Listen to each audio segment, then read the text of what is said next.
one of our new team members. I'm very excited to have him here. He's the president and founder of the Pavilion Group. He's a moderator at South by Southwest panels. I've seen him at many, many panels. And the biggest thing, are you guys familiar with a band called, or with an artist called Prince? Remember his band, The Revolution? Woo! Well, this is the guitarist and backup singer for The Revolution, Dez Dickerson.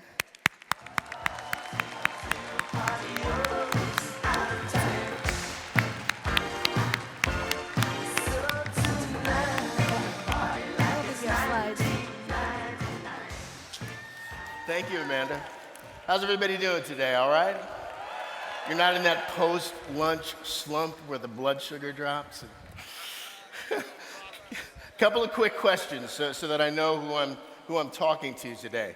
How many aspiring artists or artists do we have out here today? Raise your hands nice and high so I can see you. Okay, we got a few up there. How many of you know artists or aspiring artists? More hands. Relative, friend, child, somebody you went to school with? Okay, for the rest of you, how many of you secretly wish you were an artist? And how many of you are not being honest with me right now? Just kidding, just kidding. So I've been in the music business since like 2 days before Dirt.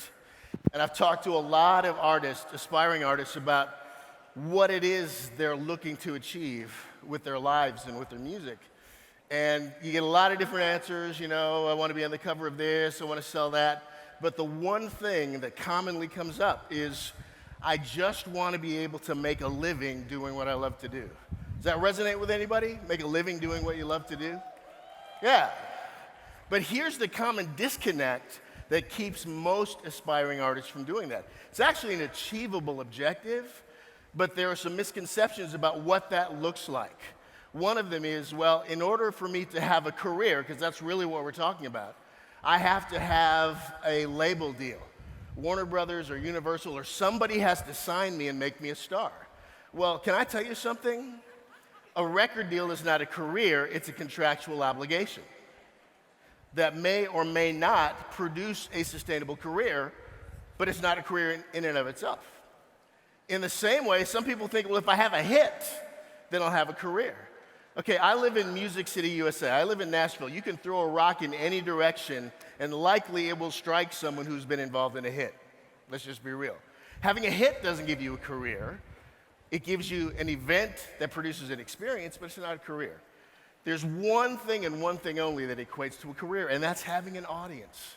If you have an audience, you have a career. So the good news for every aspiring artist in this place and everyone who knows an aspiring artist is that you can set about the process of intentionally, purposefully building a buzz, building a fan base, building an audience, and having a career. And that's what I'm excited to be involved with Conquer in helping to do, in helping to instill in artists an understanding of the best practices, the methodologies that go into achieving this goal. And there are 5 quick things I'm going to tell you about, and then I'm going to be out of your way.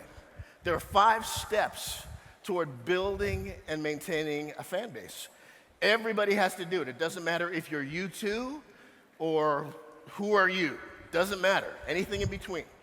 Number 1, you have to differentiate. There has to be something to separate you from your perceived competition.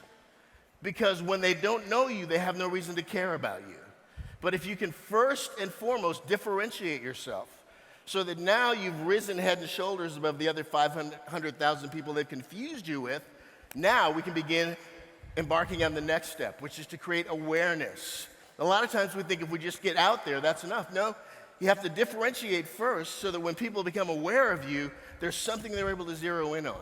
So we want to create awareness. Then we want to create engagement. We want them to stop and lock in and pay attention, because that's where we can move them on to the next step. That step is conversion.